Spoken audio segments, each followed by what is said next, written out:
কলকাতার আলিপুরের বুকে সবুজে ঘেরা বেলভেডিয়ার এস্টেট, আর তার মধ্যেই দাঁড়িয়ে রয়েছে ভারতের অন্যতম গুরুত্বপূর্ণ জ্ঞান ভান্ডার ন্যাশনাল লাইব্রেরি।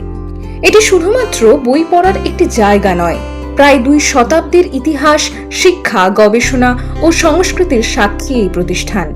সময়ের সঙ্গে বই পড়ার মাধ্যম বদলেছে, প্রযুক্তি এসেছে, কিন্তু জ্ঞান সংরক্ষণের ক্ষেত্রে ন্যাশনাল লাইব্রেরির গুরুত্ব আজও অটুট।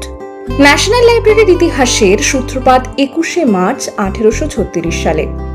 ওই দিন কলকাতায় প্রতিষ্ঠিত হয় ক্যালকাটা পাবলিক লাইব্রেরি। তৎকালীন সময় এটি ছিল এই অঞ্চলের অন্যতম গুরুত্বপূর্ণ জনসাধারণের গ্রন্থাগার। শ্রেণী, জাতি বা জাতীয়তার পার্থক্য না করে পাঠকদের জন্য এটি উন্মুক্ত ছিল। বই পড়ার পাশাপাশি বই ধার দেওয়ার ব্যবস্থাও ছিল এই গ্রন্থাগারে। এরপর 19 শতকের শেষ ভাগ ও 20 শতকের গোড়ায় গ্রন্থাগারটির ইতিহাসে আসে গুরুত্বপূর্ণ পরিবর্তন। বিভিন্ন সরকারি সচিবালয় গ্রন্থাগারের সংগ্রহের সঙ্গে ক্যালকাটা পাবলিক লাইব্রেরির সংগ্রহকে একত্রিত করে 1902 সালে ইম্পেরিয়াল লাইব্রেরির প্রতিষ্ঠার পথ তৈরি হয়। 1903 সালের জানুয়ারিতে ইম্পেরিয়াল লাইব্রেরির সাধারণ মানুষের জন্য খুলে দেওয়া হয়। কলকাতার মেটকাফে হলও এই ইতিহাসের গুরুত্বপূর্ণ অধ্যায় হয়ে ওঠে। ভারত স্বাধীন হওয়ার পর 1948 সালের ইম্পেরিয়াল লাইব্রেরির নাম পরিবর্তন করে ন্যাশনাল লাইব্রেরি করা হয়। একই সময় এর বিপুল সংগ্রহ বেলভেডিয়ার এস্টেটে স্থানান্তরের প্রক্রিয়া শুরু হয়। ঐতিহাসিক বেলভেডিয়ার হাউস বর্তমানে হেরিটেজ বিল্ডিং হিসেবে স্বীকৃত। 1953 সালের 1 ফেব্রুয়ারি তৎকালীন কেন্দ্রীয় শিক্ষামন্ত্রী মৌলানা আবুল কালাম আজাদ আনুষ্ঠানিকভাবে ন্যাশনাল লাইব্রেরিকে সাধারণ মানুষের জন্য খুলে দেন। আজকের দিনে ন্যাশনাল লাইব্রেরি ভারতে প্রকাশিত জ্ঞান সম্পদের একটি গুরুত্বপূর্ণ স্থায়ী ভান্ডার। বই, সংবাদপত্র ও সাময়িক পত্র সংরক্ষণের পাশাপাশি বিভিন্ন ভাষার দুর্লভ বই, পাণ্ডুলিপি ও ঐতিহাসিক নথিও এখানে সংরক্ষিত হয়। 1954 সালের delivery of books and newspapers অ্যাক্টের অধীনে ভারতে প্রকাশিত বিভিন্ন প্রকাশনার কপি ন্যাশনাল লাইব্রেরিতে জমা পড়ে। ফলে দেশের প্রকাশনা ইতিহাস সংরক্ষণেও এই প্রতিষ্ঠানের ভূমিকা অত্যন্ত গুরুত্বপূর্ণ। তবে সময়ের সঙ্গে ন্যাশনাল লাইব্রেরিও পা রেখেছে ডিজিটাল যুগে। সরকারি তথ্য অনুযায়ী পুরনো, দুর্লভ ও গুরুত্বপূর্ণ নথির প্রায় 80 লক্ষ পৃষ্ঠা, প্রায় 25,000 বই ডিজিটাইজ করা হয়েছে এবং সেগুলি একটি অংশ ইন্ডিয়ান কালচার পোর্টালের মাধ্যমে পাঠকদের কাছে পৌঁছে দেওয়া হয়েছে। এছাড়াও এখানে রয়েছে reference service, inter library loan, electronic catalogue, digital document delivery সহ একাধিক পরিষেবা। শুধু বই নয়, ঐতিহ্য ও সংস্কৃতির সংরক্ষণেও ন্যাশনাল লাইব্রেরির গুরুত্বপূর্ণ ভূমিকা পালন করছে। বেলভেডিয়ার হাউসকে কেন্দ্র করে মিউজিয়াম অফ ওয়ার্ডের মতো উদ্যোগ নেওয়া হয়েছে, যেখানে ভারতের বহু ভাষার লিখিত ও মৌখিক ঐতিহ্যকে তুলে ধরার পরিকল্পনা রয়েছে। সামাজিক যোগাযোগ মাধ্যম ও মোবাইল ফোনের যুগে মানুষের পড়ার অভ্যাস বদলালেও ন্যাশনাল লাইব্রেরির গুরুত্ব কমেনি, বরং ডিজিটাল প্রযুক্তির সঙ্গে ঐতিহ্যকে যুক্ত করে নতুন প্রজন্মের কাছে জ্ঞান ও ইতিহাস পৌঁছে দেওয়াই এখন বড় চ্যালেঞ্জ।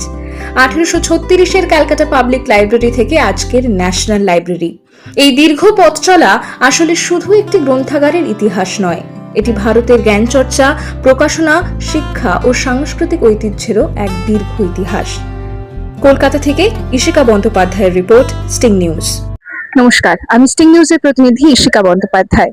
1836 সালে এই জায়গার জয়যাত্রা শুরু হয়েছিল। সময় বদলেছে, জ্ঞান আহরণের পথ বদলেছে, কিন্তু একই রকম ঐতিহ্য নিয়ে দাঁড়িয়ে রয়েছে সেই ন্যাশনাল লাইব্রেরি। চলুন আজকে ঘুরে দেখি ন্যাশনাল লাইব্রেরিকে। কলকাতার হেরিটেজের মধ্যে ন্যাশনাল লাইব্রেরি ইনক্লুডেড, তো যদি এই বিষয়ে কিছু একটু বলেন। বলো। কলকাতা নিজেই একটা হেরিটেজ সিটি, তার ভিতরে যা যা আছে সত্যি আমরা অনেক কিছু জানি না। তার মধ্যে মানে আলাদা করে কিছু বলা নেই। ন্যাশনাল লাইব্রেরিটা আজকে না, বহু পুরনো।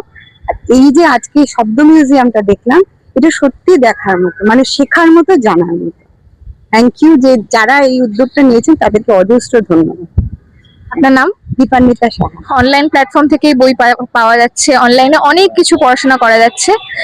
তো সেই জায়গা থেকে দাঁড়িয়ে নতুন প্রজন্ম কতটা ন্যাশনাল লাইব্রেরির কাছে ঘেঁষছে বা ন্যাশনাল লাইব্রেরির কাছে আসছে পড়াশোনা করতে? দেখো, একটা কথা হচ্ছে, আমরা বিভিন্ন বুক ফেয়ার অ্যাটেন্ড করি, যেমন Guwahati book fair, Kolkata book fair, Delhi international book fair. এরকম আদার স্টেটগুলোতেও যে বিভিন্ন ল্যাঙ্গুয়েজের উপর যে বুক ফেয়ারগুলো হয় সেগুলোতে আমরা অ্যাটেন্ড করি, এবং সেখানে আমরা সব থেকে বড় কথা হচ্ছে আমরা অ্যাওয়ারনেস দিই।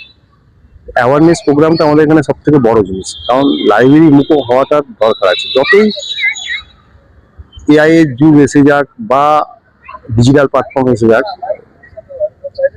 লাইব্রেরি মুখী একটা হওয়ার প্রয়োজন আছে এই কারণে, কারণ লাইব্রেরি থেকে আমরা বিভিন্ন কর্নারের বিভিন্ন রকম ইনফরমেশন এবং কারেন্ট টপিকস এবং স্বাধীনতা পূর্বের যে সকল বইগুলো যেগুলো নাকি আর্কাইভ হিসেবে আমাদের এখানে রাখা আছে সেগুলো পর্যন্ত আমরা এখান থেকে অ্যাক্সেস করতে পারবো। বাড়ি নিয়ে যেতে পারবো না, লেন্ডিং হবে না, কিন্তু এখানে আমরা অ্যাক্সেস করতে পারবো বা ইনফরমেশন নিতে পারবো উইথ পারমিশন। অর্থাৎ সেই দিক থেকে লাইব্রেরি মুখো হওয়াটা দরকার আছে, তার জন্যই আমরা অ্যাওয়ারনেসটা দিই। এই যে আমাদের যে প্রোগ্রাম হচ্ছে, এই যে আসছে এত, এই অ্যাওয়ারনেসের জন্যই তো সম্ভব হয়েছে। বা আমাদের যে আরো কিছু লাইব্রেরিয়ান্স ডে গেল এবছরে, সেটাও একটা ওয়ান টাইপ অফ অ্যাওয়ারনেস। তো অ্যাওয়ারনেসটা আমরা এই জন্যই দিই, আমরা যে বিভিন্ন এই দিল্লি ইন্টারন্যাশনাল বুক ফেয়ারে যাই, সেখান থেকেও আমরা বিভিন্ন অ্যাওয়ারনেস আমাদের যে এগুলো রয়েছে, সমস্ত গভর্নমেন্টের যে ইনফরমেশন গুলো সেগুলোকে ডিস্ট্রিবিউট করা হয়, রেজুলেশন গুলো থাকে তাতে কি কি নিয়ম, রুলস অ্যান্ড রেগুলেশন। তো এইভাবে আমরা অ্যাওয়ারনেসটা দেওয়ার চেষ্টা করি এই কারণেই যাতে লাইব্রেরি মুখো হয়। আপনার নাম? আমার নাম সঞ্জীব কর্মকার। বইয়ের পাতা থেকে সরে গিয়ে নতুন প্রজন্ম এখন অনলাইন যুগে সীমাবদ্ধ, কিন্তু 2 শতাব্দী ধরে একই রকম ভাবে ন্যাশনাল লাইব্রেরি তার ঐতিহ্যকে বহমান রেখেছে। ঘুরে দেখলাম ন্যাশনাল লাইব্রেরি, জানলাম অনেক ইতিহাস, সাক্ষী থাকলাম আমরা। ক্যামেরায় শ্রবণা তালুকদারের সঙ্গে আমি শিখা বন্দ্যোপাধ্যায়, স্টিং নিউজ।